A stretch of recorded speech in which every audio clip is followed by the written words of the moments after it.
Olá pessoal, vamos ao nosso vídeo da sexta-feira e o que eu queria conversar hoje é uma conversa que surgiu até ontem de uma maneira muito espontânea no Twitter e eu vou caracterizar para vocês, é quando a gente deve ter uma abordagem baseada num pensamento mais simples, mais reducionista e quando a abordagem deve ser uma abordagem que envolve questões mais complexas. Na verdade, o que a gente tem que entender é que como a função da ciência de criar conceitos científicos gerais, ou digamos assim, modelos conceituais que vão nos guiar no processo de decisão, é sim uma função reducionista. Por exemplo, quando eu derivo uma fórmula, essa é uma fórmula única que vai se aplicar a muitas situações. Isso é uma visão reducionista. Quando você cria um modelo conceitual, também é uma visão reducionista. Digamos, um ensaio clínico randomizado que diz assim, essa droga é benéfica. Pode ser uma excelente evidência. Isso é reducionista, porque isso é apenas um modelo, um conhecimento de causalidade do benefício daquela droga. Não quer dizer que vai ser benéfico em todo paciente. Né? Ou se através de um estudo epidemiológico e uma investigação, eu concluo que uma exposição é um fator de risco para uma doença. Isso também é um pensamento que cientificamente a gente simplifica para poder chegar a essa conclusão. Por exemplo, quando a gente faz uma análise multivariada e ajusta para fatores de confusão, a gente não está complicando, a gente está, na verdade, simplificando. O mundo é um mundo cheio de fatores de confusão, ele é complexo. Então, quando eu ajusto, ou eu estratifico a análise, ou ajusto através de regressão, eu estou simulando um mundo que não é real, mas é simples, e nessa simplicidade eu consigo chegar a conclusões que podem ser chamadas de modelos conceituais. Então a gente tem que dar realmente alguns passos para trás, entrar num sistema mais organizado, mais simples, para trazer fórmulas genéricas de como funciona a natureza. Essa abordagem é uma abordagem simples. A abordagem científica, portanto, ela não é uma abordagem de sistemas complexos, ela é uma abordagem mais simples. Agora, quando eu vou pegar o conhecimento científico e aplicar no mundo real, eu preciso considerar a complexidade do mundo real. Aí entra sistemas complexos de pensamento. Essa discussão, como eu disse, surgiu ontem no Twitter, quando o Rafael Carduz questionou, de uma maneira geral, para quem quiser responder, ele questionou por que os DAGs não podem ser cíclicos. O que são DAGs? Todo mundo já viu algum DAG em algum livro. É aquele diagrama bem simples, se chama DAG porque Direct Acyclic Graphs, né? Aquele gráfico bem simples de que você diz assim, tabagismo, seta, câncer de pulmão. Tá? E você pode ter alguns fatores ali, ou mediadores, ou alguns fatores de confusão, quando você bota uma seta de um fator para outro. Né? Você pode ter também um outro fator aqui dizendo poluição, seta, câncer de pulmão. Todo mundo já viu isso, isso são os DAGs. Agora, muito interessante é que os DAGs são acíclicos. Por quê? Se o fator A causa o B, esse DAG ele não pode voltar para o fator A. O B não pode mais causar o A, porque senão seria o A causando o próprio A. Por exemplo, colesterol causa infarto. Isso não pode voltar dizendo que infarto causa colesterol, porque a incoerência está no fato de que se voltar, significa que o colesterol está causando ele mesmo. E no modelo de causalidade, quando as coisas podem causar elas mesmas, se retroalimentar. Mas quando o objetivo é causalidade, conceitualmente uma coisa não pode causar ela mesma porque ela já existe. A causa é sair da inexistência para a existência. Eu causei um efeito. O efeito não existia e ele passou a existir porque eu fiz uma intervenção. Então, o significado da palavra causa é o surgimento de algo novo. E o fator não pode causar ele mesmo. Então, o DAG, que tem o objetivo de identificar a causalidade, ele não pode ser cíclico, ele não pode voltar.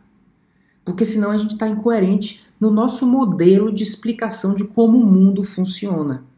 Agora, isso traz a percepção de que eu estou sendo muito simplório. Como uma coisa não pode se retroalimentar? Pode se retroalimentar, mas retroalimentar é diferente de causar. Ok, então eu comprovei que colesterol causa infarto. E depois ainda eu comprovei, também no modelo reducionista, que é o ensaio clínico, que a redução do colesterol diminui o infarto. Esses modelos são reducionistas. Se existia fatores de confusão, eu tentei ajustar para isso, para simplificar, né? Procurei avaliar algumas interações e ainda no ensaio clínico eu criei um modelo de desenho que ajustou totalmente para fatores de confusão. É artificial? É. Mas ele tenta, através dessa simplificação, criar uma regra geral para o mundo. Agora eu vou prescrever a estatina, ok? Eu vou implementar alguma coisa no sistema de saúde. Aí entra muito mais incerteza. E os sistemas aí ficam sendo complexos e as coisas podem se retroalimentar.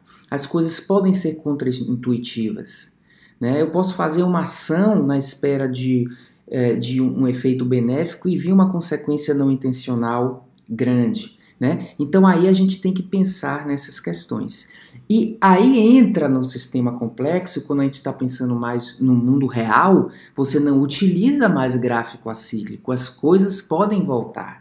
E o pensamento do sistema complexo, se utilizar um diagrama, é o diagrama de loop, que o loop pode exatamente voltar. Então eu posso causar uma coisa e essa outra coisa aumentar, fazendo o quê? Um ciclo vicioso ou um ciclo virtuoso, se o que eu estou causando é uma coisa boa. Ou eu posso causar uma coisa e essa coisa que eu causei volta e me anula, causando um ciclo de equilíbrio. Ou seja, eu cheguei num objetivo e a coisa parou. Essas são as interrelações que existem no sistema complexo, onde o maior efeito das coisas vem da interação dos fatores e não dos fatores isoladamente. Ok? Então observe, e essa reflexão é uma reflexão importante para a gente entender que parece um simples que não está atingindo os objetivos, mas o objetivo da ciência é realmente tornar a análise simples para chegar a conceitos genéricos, a modelos conceituais ou frameworks conceituais. Mas aí entra uma coisa que nós temos conversado aqui. O conceito genérico não significa o processo de decisão. No processo de decisão, aí entra o meu pensamento complexo. E eu preciso entender que as coisas podem se retroalimentar, podem surgir comportamentos inadequados e etc. Você quer ver um exemplo muito interessante de saúde pública, de coisas imprevisíveis que acontecem? Qual é a causa da crise dos opioides nos Estados Unidos? Que é uma coisa que causa em torno de 50 mil mortes por ano, né, por overdose. A causa disso começou com prescrição inadequada dos médicos de opioides, medicações, opioides que podem ser prescritos. Começou dessa maneira. Um overuse de opioides em pacientes com dor crônica, essas pessoas ficaram viciadas, depois então, a causa foi a prescrição. E qual foi então uma solução que foi criada para isso? Não, vamos então restringir a capacidade dos médicos de prescrever, vamos até questionar médicos que estão prescrevendo de uma maneira exagerada. O que é que aconteceu? O uso de opioides por prescrição diminuiu e entrou a heroína substituindo isso. Ou seja, eu tirei a causa do vício, mas deixei o indivíduo viciado lá. Não resolvi o vício do indivíduo, ele evolui para o uso de heroína. Então hoje o problema dos opioides prescritos é menor, mas a heroína é alguma coisa mais importante. E ainda teve uma terceira fase que as pessoas passam hoje a utilizar fentanil ilegal, né, que é uma coisa mais forte do que heroína, também não prescrito. Então observe que uma solução que parecia lógica, ela reverteu, ela teve uma consequência contraintuitiva até, mas uma consequência não intencional que acabou sendo pior, né? Então, se controlou a prescrição, mas não se tratou do vício das pessoas. Então, é isso que não, simplesmente a prescrição foi a causa, mas pense, quando eu aplico algum conceito de causalidade na realidade, coisas imprevisíveis podem acontecer. É essa, portanto, a diferença que a gente fala em medicina baseada em evidência de eficácia e efetividade. Efetividade é o que acontece no mundo real. A ausência de efetividade não nega a eficácia. A eficácia é algo conceitual, mas a efetividade vai depender do ambiente, vai depender de particularidades de um sistema que pode funcionar em um lugar e não funcionar no outro. E aí, ao implementar algo na prática, eu saio desse sistema mais conceitual, que é o sistema científico, e entro mais num sistema de pensamento complexo, ou de pensamento sistêmico, que deve considerar diagramas em loop, e não só diagramas acíclicos. Esse é o ponto. Cientificamente, a gente vive num ambiente controlado e conceitos genéricos, mas não pense que a ciência responde às nossas questões.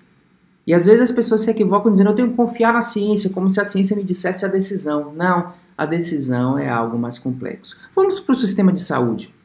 Pense no sistema de saúde pública, onde eu mostro no ensaio clínico que um tratamento é eficaz. Para que eu implemente isso no sistema de saúde, em primeiro lugar, deve haver uma análise da eficácia e da segurança disso aí. Okay? Então, normalmente, as avaliações de tecnologia de saúde começam pela eficácia e segurança, né?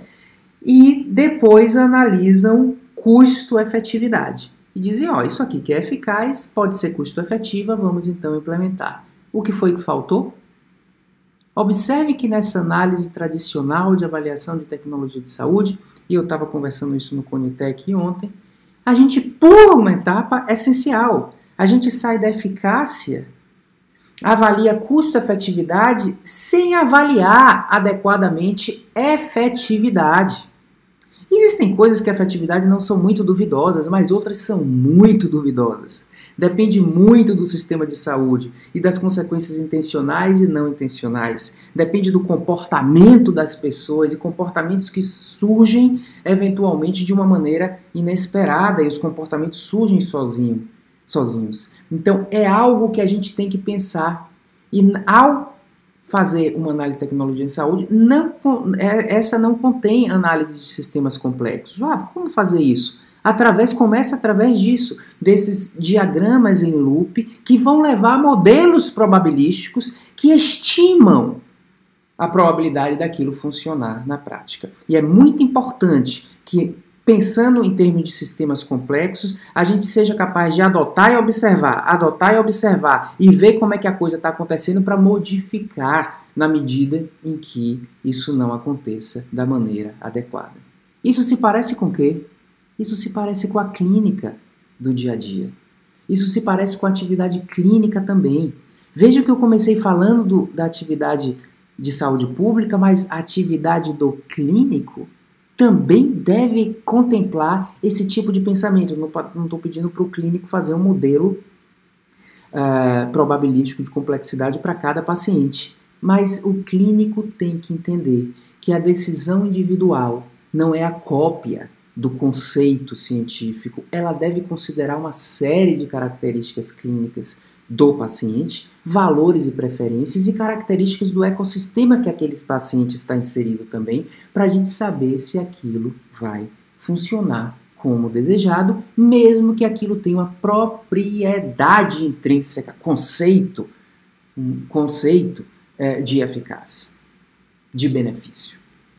Então observem que a ciência, sim, para eu extrair uma fórmula de como o mundo funciona, eu reduzo.